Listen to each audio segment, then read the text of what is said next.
गुरुस्वामी। ओम नमो भगवते जदुनंदनाय सुकांतिसुताय श्रीकेशवचंद्राय। कल्याण दलितोते द्वितीय भाग चरम सप्तम पुष्प चतुर्थ पाखुड़ा पंचत्रितम संख्या। प्रेम एवं सेवा द्वारा मुक्ति और भक्ति लाभ होता है। पुणी भक्ति क्रमशः पुष्प होई परिपक्व हेले प्रेम पवित्र इंद्रियातीत एवं आत्मिक हो जाए। अतीन्द्रिय प्रेम भगवत कृपा करुणा और कल्याण करिबारे सहायक हुए। विश्वपिता चरमपाद ठाकुरे आमको कौन देना सते, मात्र सबु पाइबा परे मध्य आमर पाइबार आशा परिपूर्ण होइनाही। कारण सबु पाइबा मध्यरे आमे अंध होई तांको ए पर्यंत सार्थक भाव में पाइपारि ना। तेणु असंतोष विश्व आमर अमृत को विषाक्त कर पड़ी। तांकरी अपार करुणारू आमे जहाँ भी इजावत पाइछु से सबुर केन्द्र मध्यस्थल श्री गुरुस्वामी ठाकुरंकर दिव्य सत्ता उपलब्धि कले आमर सकल आशा आकांक्षा कामना बासना निशेष होइजिव। दिव्य शांति मिलिब, परिपूर्ण आनंद मिलिब, मुक्ति मिलिब, भक्ति मिलिब। भगवत प्रेम रे प्राण और हृदय परिपूर्ण होइजिव। यह अनुभूति सिद्ध केवल बागाडंबर नुहे। ये सब अव्यक्त मंडल आदि अनादि जगतर चरम अनुभूति प्रत्येक को देवाई ठाकुरे बलियार भुज तोली दिन राति अपेक्षा कर रही सीना। मात्र आमे ए पर्यंत ताहा तांको श्री चरण कमल ग्रहण करने योग्यता अर्जन कर पारिना। यह ही आमर कर्म विपाक विधि विडंबना। यह नुहे तो आउ कौन।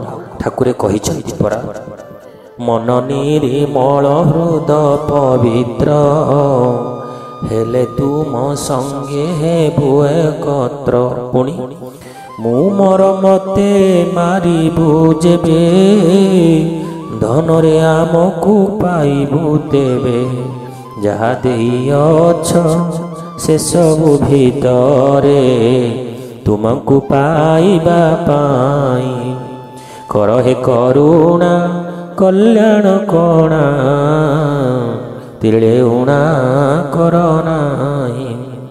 कल्याणर धारा बरसी दियो हे सिक्त कर मो प्राण। करुणा कर हे करुणा कर भक्त बंधु आर्त त्राण। चरमरे धर्म नंदन मोर अंधल उड़ी करुणा कल्याण देउछि तोर सिरे अजाड़ी। चाहू नाही धन रतन टंका सुना कौड़ी। चाहूची संदेश पथरे चाल पथ न हुड़ी। निस्वार्थ मानव सेवारे केबे न करी हेला। निजकु माधव सेवारे नीति नियत चला। आत्मस्वार्थ तेजी पारिले सेवा हुए सफल। स्वार्थ विजड़ित सेवार किछि न हुए फल। निष्फल तो सेवा धर्म कर्म विपाक आसे। सेवा करी जिए प्रत्याशा मन कोण रे पोसे। गाउए जगत तो निंदा तही निघान कर। मानव सेवारे तोहर सबु किछि भीतर। पर आपणार भेद को मनु करी निर्मूल। मन प्राण हृदय पवित्र पुणी कर निर्मल। मन प्राण भरी निर्मल प्रेम आनकु कर। पद्मपाद नीति नियम लय ध्यय रे धर।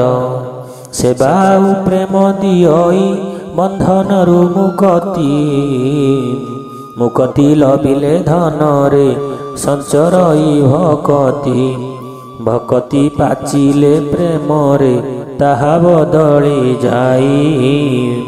करुणा कल्याण लाभ रे सहायक हुई। पवित्र प्रेमर विश्वरे नाही पटांतर मन निर्मल कर रे स्वच्छ कर अंतर दुई भुज टेकी करुछि तते कल्याण धन आम प्रति प्रतिनियत ढाली दियत मन तोर चिरमंगलकांक्षी पिता गुरुस्वामी बोलो चरमनाथ भगवान की जय।